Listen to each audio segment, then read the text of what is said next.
सावन का पहला सोमवार था। रात भर बारिश के बाद पूरा गांव हरियाली से भरा हुआ था। मंदिरों में हर हर महादेव की जयघोष गूंज रही थी। हर घर में भगवान शिव की पूजा की तैयारी चल रही थी। उसी गांव में एक शोभा नाम की गरीब लड़की रहती थी। उसका स्वभाव सरल और भगवान शिव की परम भक्त थी। उसका पति दिन रात मेहनत करता, फिर भी घर के अक्सर अनाज में कमी रहती थी। कई बार दोनों पति पत्नी आधा पेट खाकर ही सो जाया करते थे, लेकिन उन्होंने कभी भगवान से शिकायत नहीं करी थी। एक दिन शोभा माँ का संदेश आया, बेटी सावन का पहला सोमवार है, अपने भाई के घर जरूर आना। गौरी के पास पहनने के लिए नई साड़ियाँ भी नहीं थी, फिर भी उसने साफ सुथरे पुराने कपड़े पहनकर भगवान शिव का नाम लेकर भाई के घर चल पड़ी।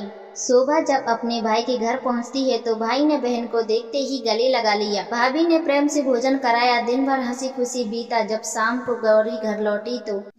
को शोभा घर लौटी तो उसका भाई घर के पूजा स्थान पर गया और उसे भगवान शिव के चरणों में रखा अक्षत चावल की एक छोटी सी मुद्री, छोटा सा प्रसाद और एक नन्हा सा तुलसी का पौधा बहन के हाथ में रखते हुए कहा, बहन यह कोई धन दौलत नहीं है, इसे भगवान का प्रसाद और स्नेह की निशानी समझकर अपने घर ले जाना और यह तुलसी का पौधा अब आंगन के सामने लगा देना और इसको रोज जल देना और इसकी शाम को दीपक रखना और इसकी पूजा भी करना। याद रहे कि यह नियम तुम्हें डेली करना है, क्योंकि जो भी स्त्री तुलसी के यहाँ दीपक रखती है उसकी हर मनोकामना पूर्ण होती है।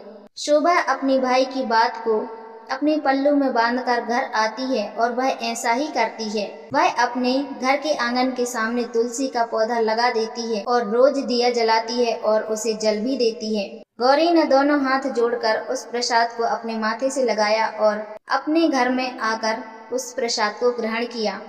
उस दिन से उसके मन ही मन में संकल्प लिया कि मैं कभी आलस नहीं करूंगी, किसी का बुरा नहीं सोचूंगी, हर सोमवार भगवान शिव की पूजा करूंगी और मेहनत से अपना जीवन बदलूंगी।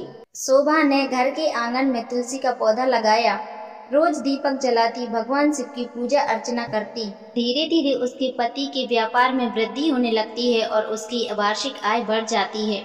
धीरे धीरे उसने अपना घर भी बना लिया होता है और उसके व्यवसाय में इतनी वृद्धि होती है कि गांव वाले उसका राज जानने के लिए उसके घर आ जाते हैं और उसका राज पूछने लगते हैं। लेकिन शोभा कहती है कि यह मेरी भक्ति का, यह भोलेनाथ का आशीर्वाद है। जो भी व्यक्ति सावन सोमवार में पवित्र हृदय से उनकी भक्ति करता है और रोज नियमित रूप से जल चढ़ाता है, तुलसी माता को भी जल और शाम को दिया रखना जरूरी होता है।